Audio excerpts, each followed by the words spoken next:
Welcome to the channel. Thank you everybody for tuning in.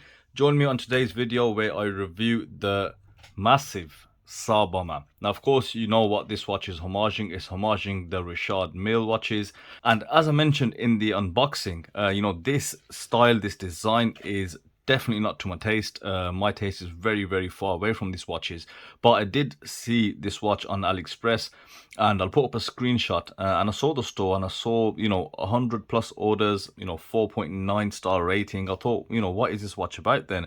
And I'm glad I did buy it. And since the unboxing, I've had plenty of time to really get to grips with this watch, really study it, look at it in really close details.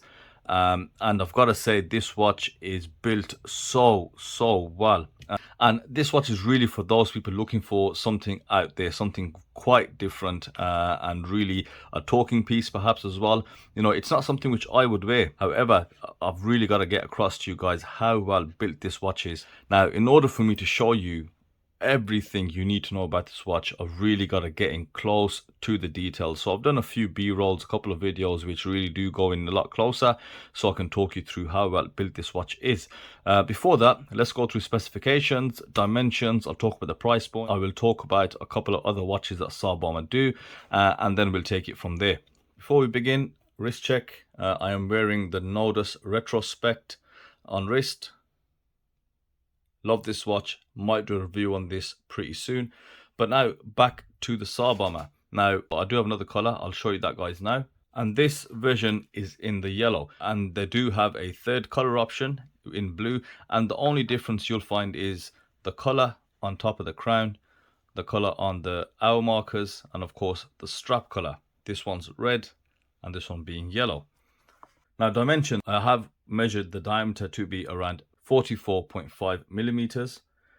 The watch is 17.5 mil thick, very thick watch indeed, and the lug to lug is around 50.8 millimeters, so around 50 to 51 millimeters, and I measured it from here to here. Now the lug width does vary because it does taper down, but at this point you are looking at a 25 millimeter lug width, which does dramatically taper down when it gets down to here, but overall sits at the bottom of the strap at around 19.5 millimeters.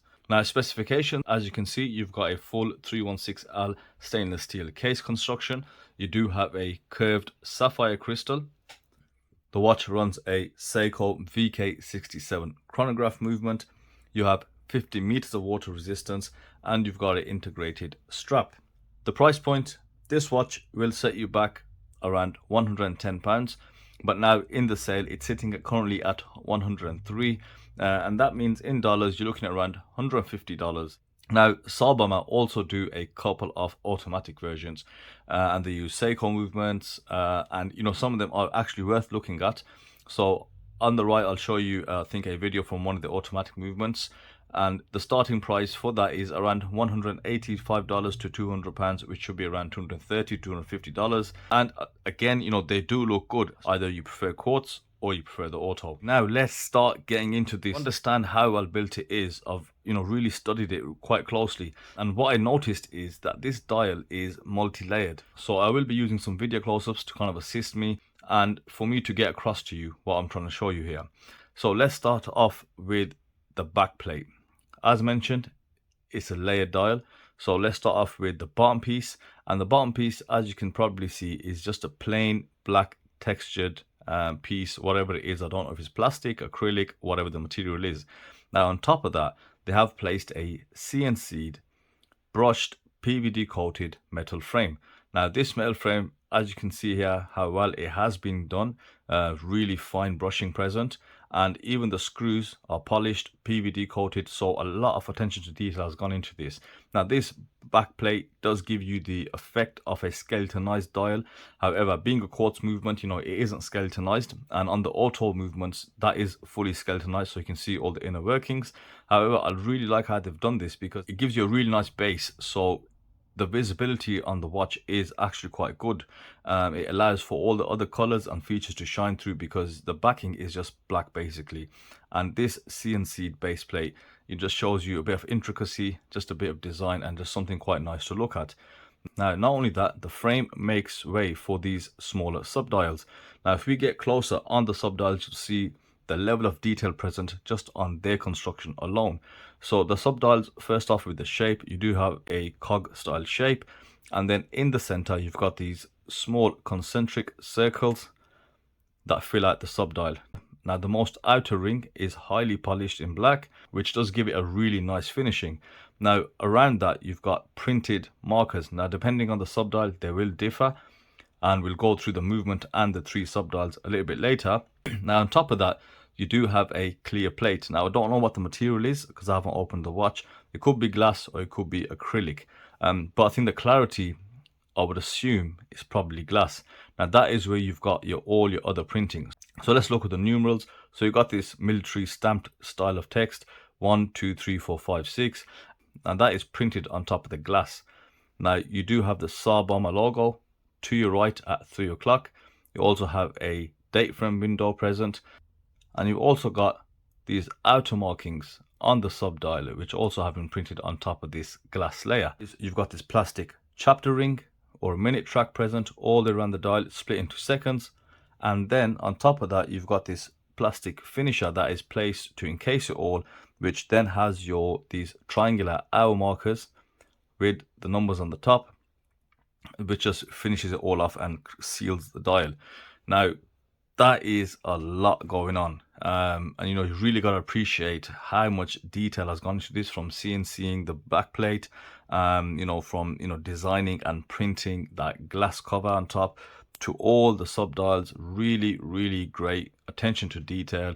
Now this is what I do love about the watch for sure. I can definitely appreciate how much work and effort has gone into building this watch, all for 100 odd pounds. I think it really is incredible. Now let's look at a sapphire crystal used.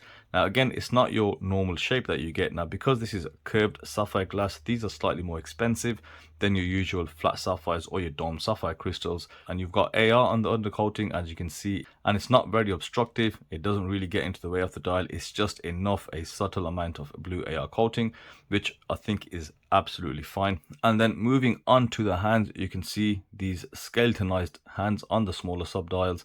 You got yellow at the bottom, white at 3 o'clock, and red at the 12 o'clock. And the hour and minute hand, again skeletonized, slightly chamfered, polished, and coated with this PVD black coating. And on the ends you can see this lume applied. The seconds hand, you've got a red tipped seconds hand. Now I think the color combination they've gone for is absolutely brilliant. It really works. All the colors stand out against the black background, and you can just see the red, white and yellow combination for me looks absolutely perfect. And I think everything just works. Now I don't know how much of that is down to the watch they are homaging, whether they've tried to replicate it 1:1, or they've actually really thought about some of the features present on the dial to make sure the colors match, to make sure there is visibility on this watch. And just that craftsmanship, I'm absolutely stunned by how they've done it. As mentioned, multiple layers, really well done, immaculate. Now when it comes to the lume, I didn't expect much on this watch anyway, as you can only see the lume application on the hour and minute hand. However, I feel on this watch, just to complement how well they've done the dial design, they could have put a few lume markers everywhere else, maybe a chapter ring, maybe on some of the subdials, maybe on the subdial hands. That I think would have really helped the watch. However, on these style of watches, you do only really get basic illumination, but you can see the hour and minute hands. For what it's worth, the lume on there is pretty decent. It's not the brightest, but again, it's not for a dive watch, so I think it does serve its purpose. Now that attention to detail on the dial doesn't just stop there. It goes across to the whole watch case, so you can just see the A face of the watch. This is really nice curvature, full stainless steel case. You can see just how soft that brushing is, this satinized type of brushing. Very smooth, very soft, and no sharp edges. I think that's been done flawlessly. And what you'll notice around the edge of the case is this really nice beveled edge, which is fully polished. I do appreciate a case with these different finishes and really good transitions between finishing. And then on the side here you do have a brushed surface, so a lot of detail has gone into actually making the case. Now turning on its side, you can see this big block over here, and this feels slightly sandblasted on the sides. And we flip it on its back and you'll see the case back, Tsar Bomba, laser etched, stainless steel, 50 meters water resistance, Japan, sapphire glass, and I think that's the model number possibly. And then you can see these stainless steel screws that do hold the whole thing together. Now turn the watch on its side and you'll see that same potential detail, that build quality present across the pusher guards. And you can see this brushing around, and the pushers themselves, they've got this really nice detailing, and in between those polished edges you've got some texturing present. The pushers are really well made. And moving on to this really oversized crown, which does suit the watch. And you've got this collar around the crown, which can be changed depending on the color you go for. But again, you've got some machining present on there. You've got the Tsar Bomba logo, which is again really nicely done, beveled crown with the brushing present. So that is what you feel when you have the watch in hand. The closer you look at it, you just see all these intricate little details, these little features present, and that is, just adds a lot of value for me to the watch. Now on the case back, you'll also notice the same kind of polishing. They could have just done it all brush, but no, they went with that polished lip around the edge, which I do really appreciate. On the top, as you guys can see, you've got these screw heads. Now I don't know how far down the screws go, if they are actually functioning screws. I've not opened it. I don't really have, I think, the right screw bit, but it is a nice aesthetic. Of course, it is still homaging the RM, so it needs to do something which makes it look similar to that.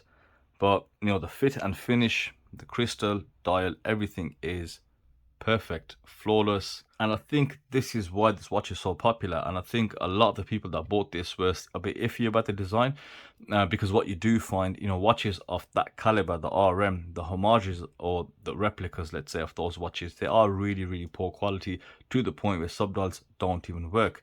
Now this watch is fully functioning. So this takes me to the movement, as I mentioned, VK67 chronograph movement, which has a few complications.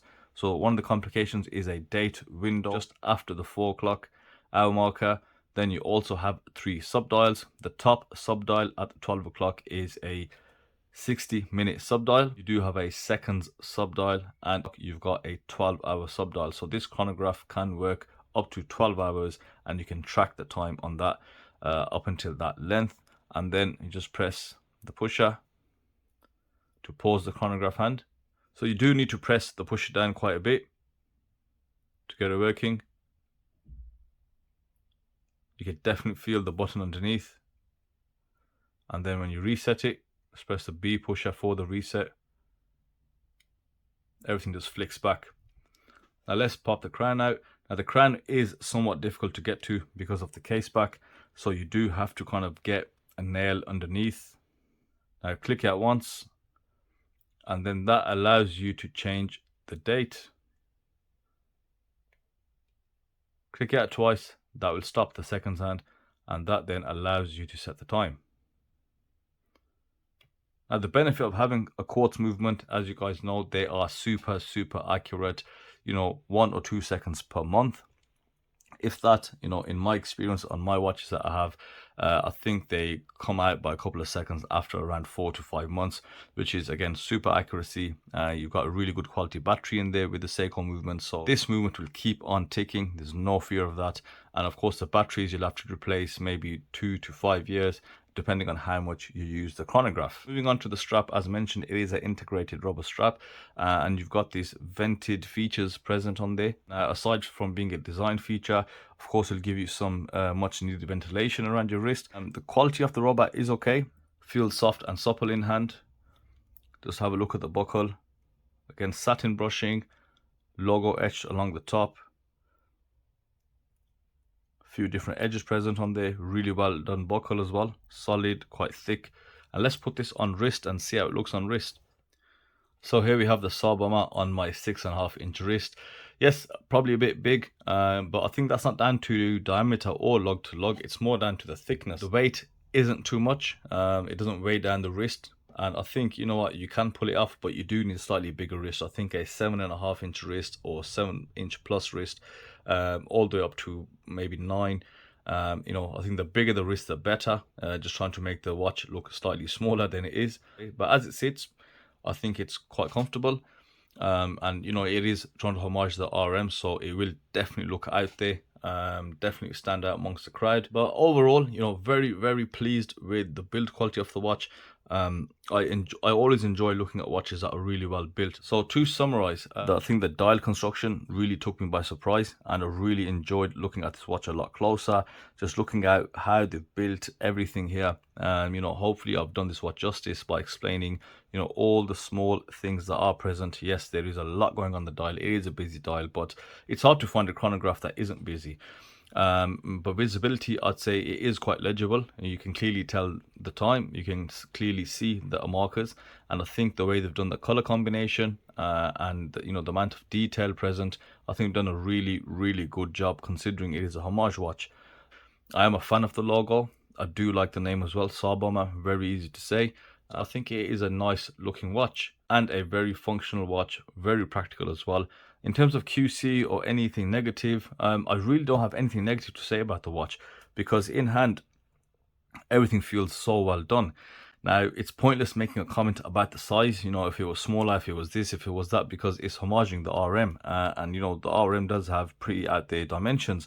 So this is what they've tried to achieve. But I would say, I think I would like the crown just to be slightly a bit more functional. It is awkward kind of getting it out, but you can manage.